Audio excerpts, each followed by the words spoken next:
Because I do think we need to have a sense of humour at all time, find the funny side of life. But apparently some parents and some private schools are not finding articles in the Batuta Advocate and Double Bay today that take the mickey out of private school kids and their parents terribly funny. They think that there's an underlying insidiousness there that is causing problems, as well as an attitude and a reflection against parents and the children that attend private schools. Now, personally, I went to a private school. My kids have been to a mixture of public and private schools at all sort of different levels, and I find these articles hilarious. And the reason they're so hilarious is they're usually a little bit close to home, and that's why I think some people might be a bit upset by them. But Double Bay today, I think you're hilarious. I love when they take the mickey out of folding up the new chinos to show off the labels of the R.M. Williams boots, or the fact that the Scots-educated or the Sydney grammar boy that went for a luxury Airbnb weekend in the bush all of a sudden has an R.M. Williams wardrobe. I mean, look, what parents pay for private school fees is becoming exorbitant and an abomination, but there's a lot of families who do it really tough and make lots of sacrifices to send their kids to really good schools. There's a lot of choice in the private school sector. Not all of them are the same, but honestly, these are funny articles that we need to be able to take. They are so funny. Some of the headlines are, Scots College asks student who grew up in Randwick to give speech at assembly about overcoming adversity.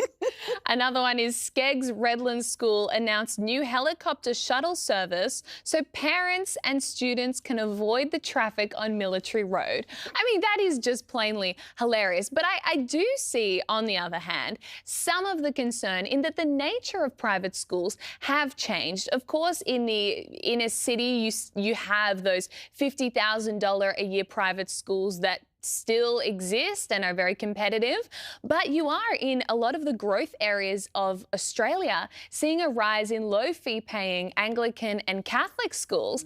And so it is a little bit unfair to just say anyone who went to a private school is automatically this entitled, stuck-up person. I think that is just class warfare, and it's not helpful. Well, look, my daughter went to a private school after going to a selective school. She got a scholarship. We could never have afforded a private school in Sydney's eastern suburbs. And I remember the funniest day, and this is not a headline on the Double Bay. This could be, though. It was lunchtime, and one of the girls, the personal maids, came in wearing an apron with the embroidery of the family name on the apron to school to deliver the girls' lunch.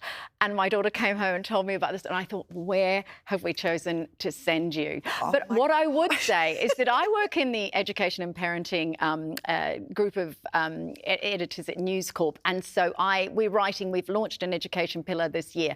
The stories that go nuts, this one written by my colleague Susie O'Brien has got something like 500 comments on it. It will have caused us to have more subscriptions, that sort of thing.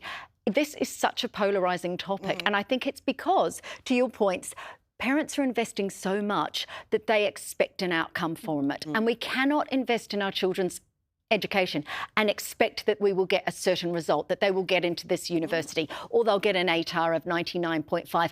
And that's where I worry the pressure is coming on, that we actually, by spending so much money, the schools, the parents and then the children are taking on that pressure.